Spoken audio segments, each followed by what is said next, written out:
Ngerokoknya juga sebenarnya. Oke ya, kita mulai kuliah kita pada pagi hari ini. Kita akan langsung belajar Itu aku mengatakan kan asal SQL Server, nggak pakai video. MySQL. Jadi kemarin kita belajar bagaimana membuat sebuah aplikasi yang standalone. Nah, sekarang kita akan belajar um, sebagai seorang database administrator. Nah, untuk setelah UTS kita akan belajar DBMS yang berbasis client server. Nah, di sini kita akan belajar salah satunya yaitu MySQL. Oke.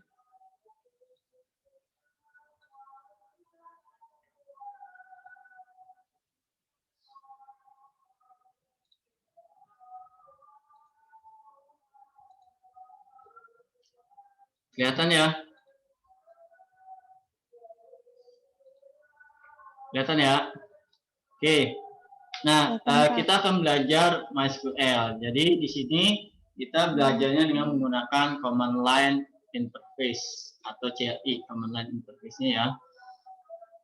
Ya, sekilas tentang MySQL. Jadi MySQL ini merupakan database server yang sifatnya open source, artinya sumbernya itu dikasih tahu atau diperlihatkan. Jadi source code-nya itu open, bisa kita lihat. Kemudian multi platform. Apa nih maksud multi platform? Ada yang tahu nggak apa itu multi platform?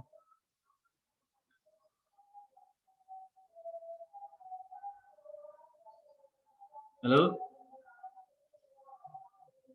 Siapa yang tahu apa itu multi platform?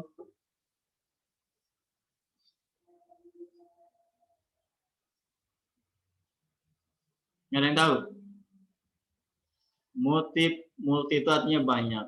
Jadi istilahnya bisa digunakan atau diinstal pada aplikasi-aplikasi yang banyak. Contohnya kayak bisa diinstal di Windows, di Linux, di macOS. Ini jadi multi platform. Jadi MySQL ini multi platform, bisa diinstal di sistem operasi saja. Kemudian berbasis database relasional. Kemudian bisa dipakai untuk database pribadi atau pada level korporat berskala kecil hingga besar. Jadi MySQL ini salah satu DBMS yang bisa kita pakai secara pribadi atau mungkin perusahaan-perusahaan yang berskala kecil hingga besar. Nah, hampir mungkin 60 sampai 90 60 sampai 70% itu umumnya yang berbasis web itu database-nya ya yang umumnya saya perhatikan itu menggunakan MySQL karena dia free ya.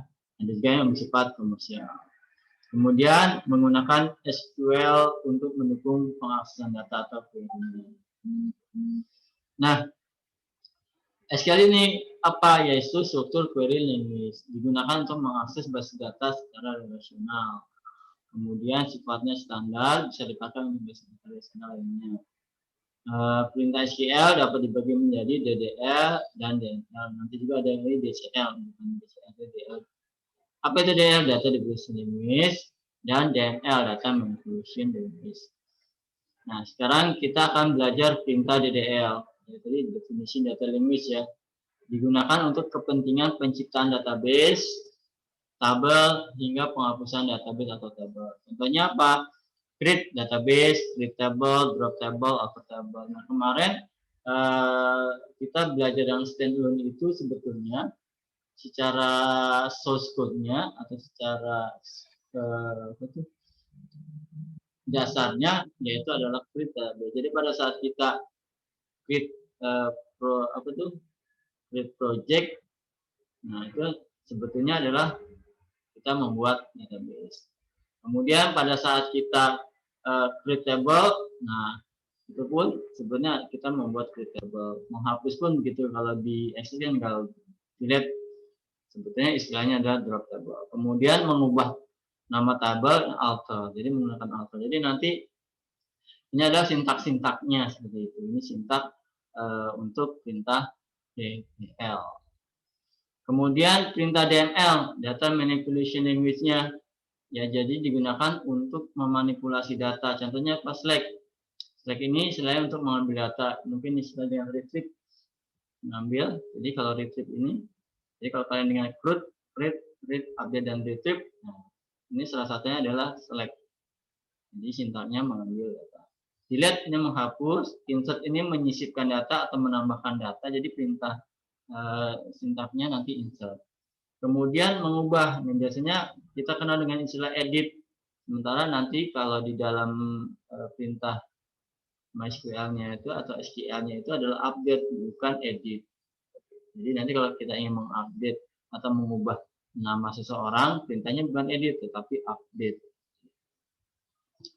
Ya, ada beberapa pilihan tipe data mungkin sebelumnya sudah saya sampaikan ya pada saat kita belajar Microsoft Access.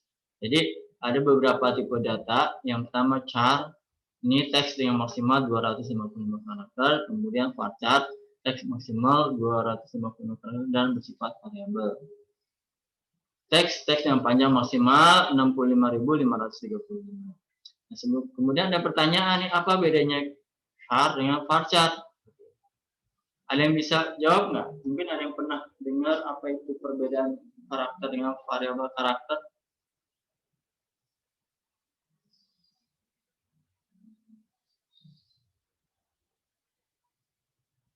Halo? Suara saya terdengarkan suara saya? Kedengaran jelas nggak suara saya? Jelas, Pak.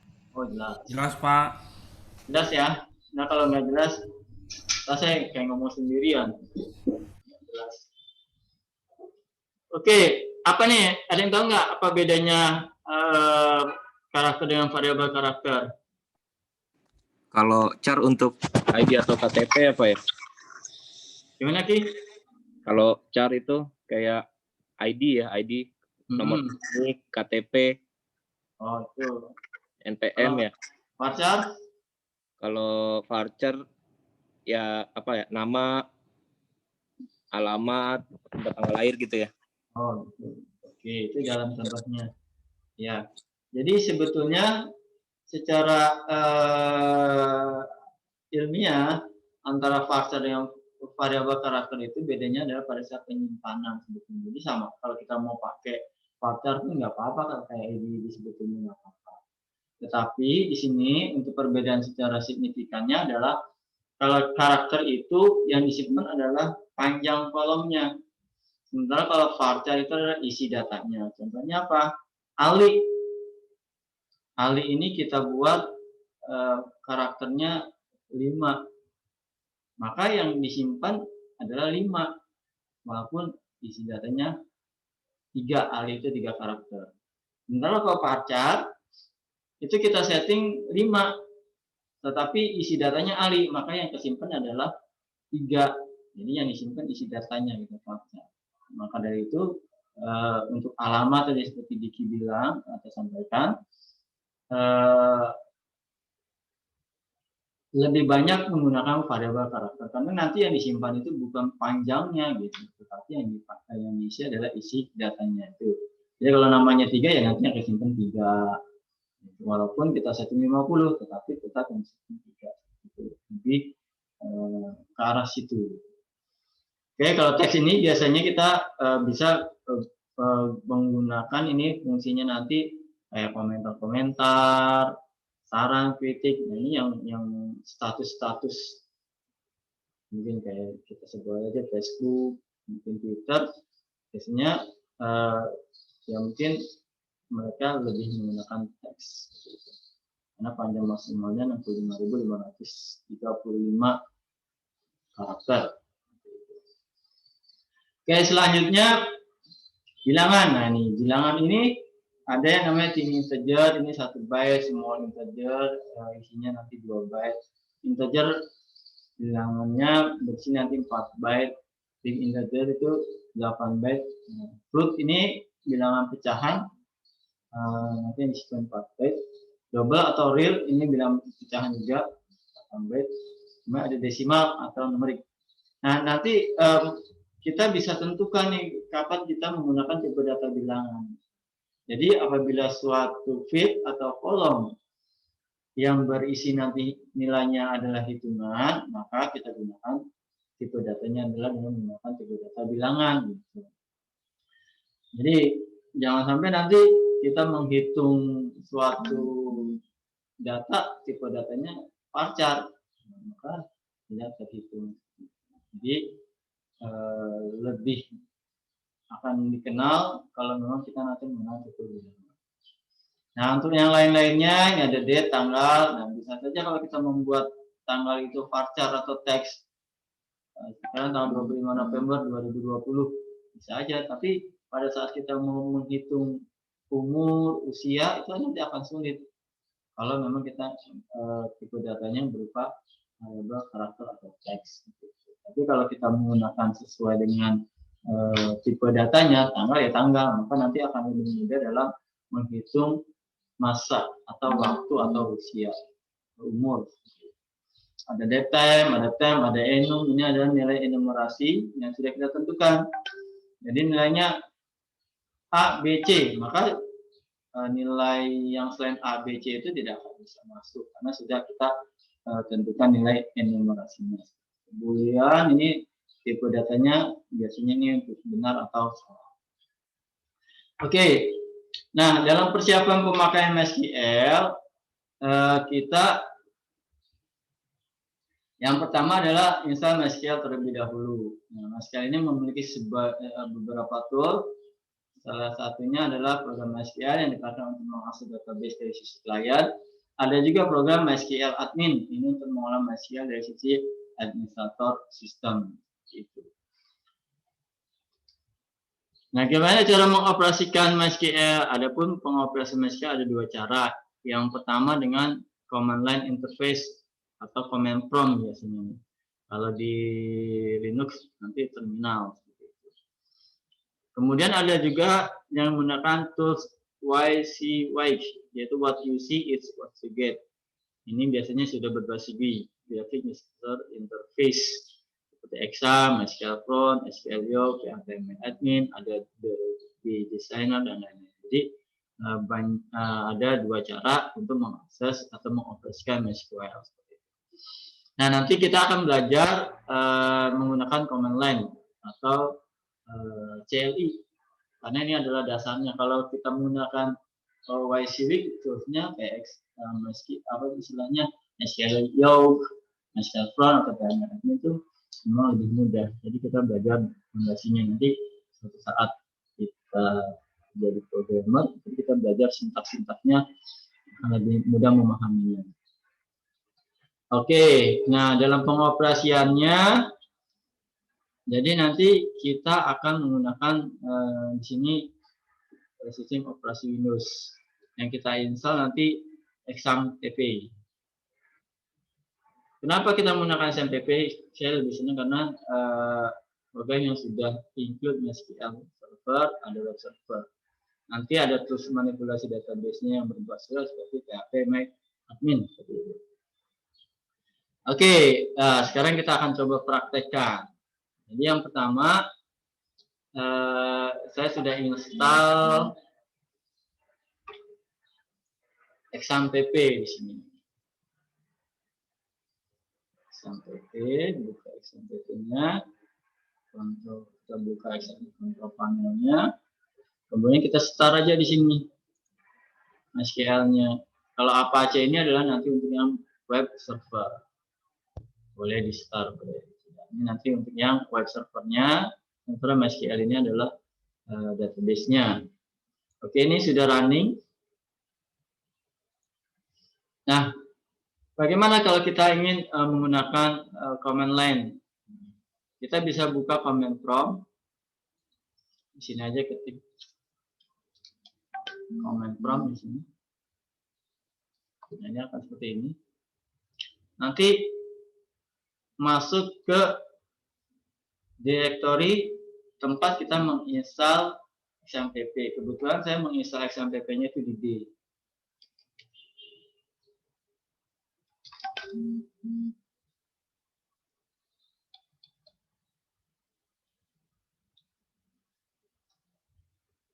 Ini di D. Jadi kalau memang nanti kalau di misalnya di C langsung aja ke C, tapi kalau karena saya menginstalnya di direktori D berarti harus pindah ke direktori D dulu.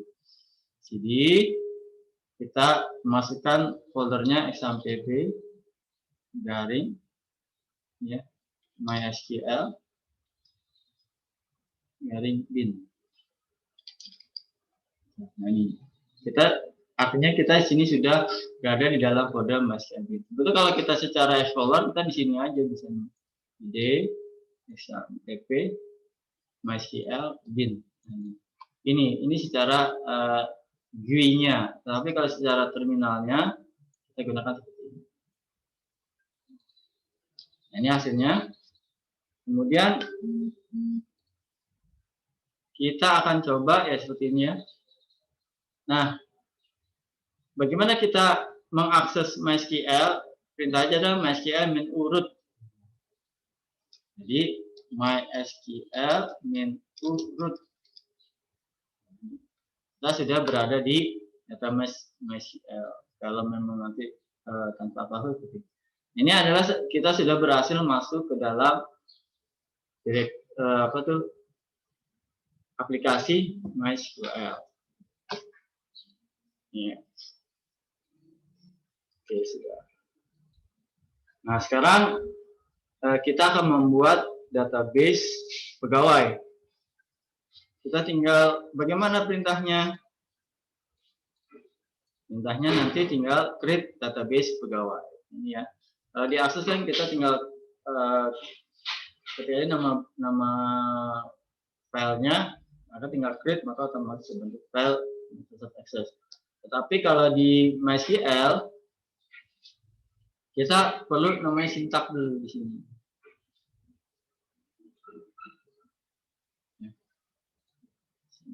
Sintaknya. Jadi kita akan buat database namanya pribadi atau pegawai, tinggal create database pegawai. Jangan lupa diakhiri dengan semikolon, artinya titik koma. Ini berarti komputer siap menerima perintah. Kalau tanpa tanda titik koma maka dianggap belum ada perintah. Query oke, berarti query-nya berhasil. Sekarang kita bagaimana melihat hasilnya? Untuk melihat hasilnya kita gunakan show databases.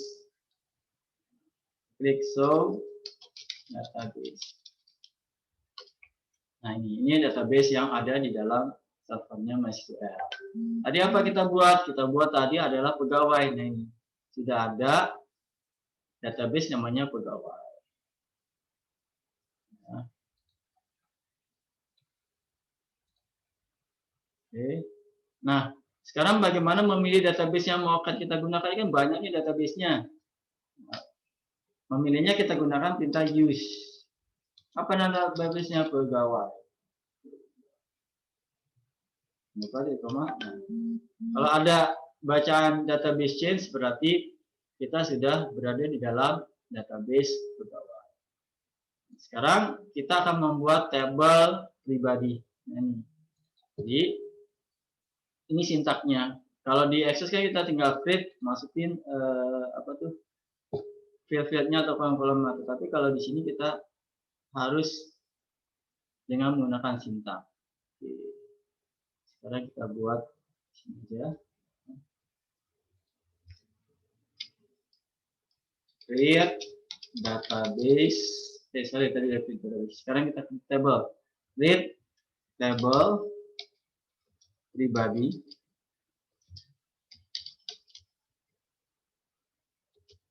Ya. Jangan lupa turun buka. Ini bahas seperti ini. Ini kita tipe datanya karakter,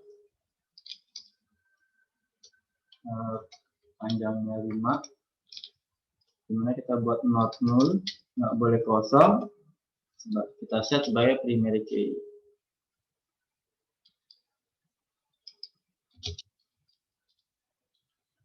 Kemudian kita buat lagi kolom berikutnya nama, tipe datanya varchar. panjangnya 35. Kita buat not null, artinya nama ini nanti nggak boleh kosong. Kemudian tanggal lahir, kita buat tipenya adalah date. Kemudian di sini seks atau jenis kelamin, kita buat CK ya, seks saja, kita ikuti dulu. Ini enumerasi, artinya nanti isinya adalah perempuan atau laki-laki, kita buat T dan L aja. Kemudian kita buat alamat, buat tipe varchar.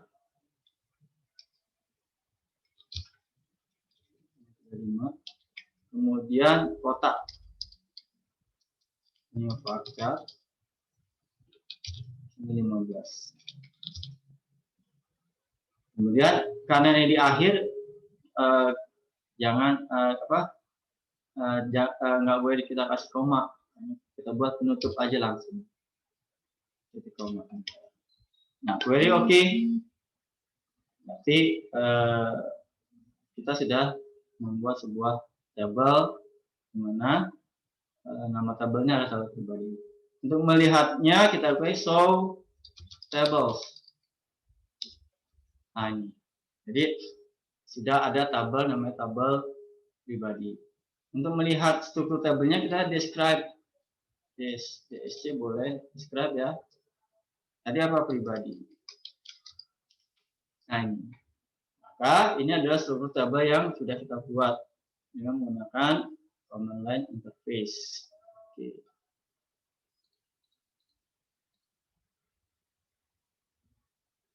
Oke, sampai di sini ada yang mau tanya?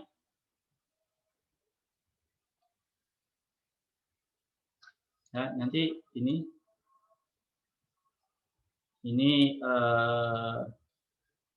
database-nya pegawai, tabelnya pribadi, ada bagian nanti tugasnya kalian buat sebuah database pegawai dengan menggunakan command line interface, di mana tabel pribadi, pekerjaan dan bagian. Oke, ada yang mau tanya silahkan.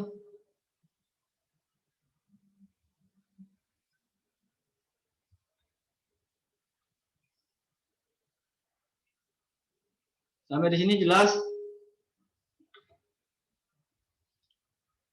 Halo? Jelas, Pak. Jelas.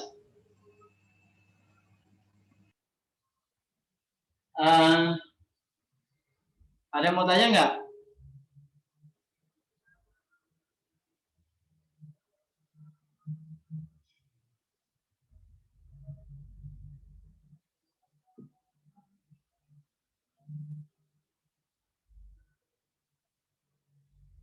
Silakan kalau mau tanya.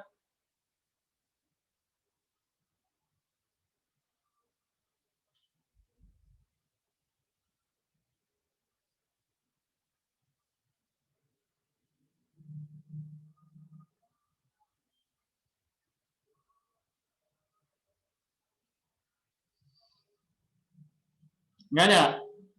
Udah jelas ya? Prakteknya sekarang gimana nih mau prakteknya?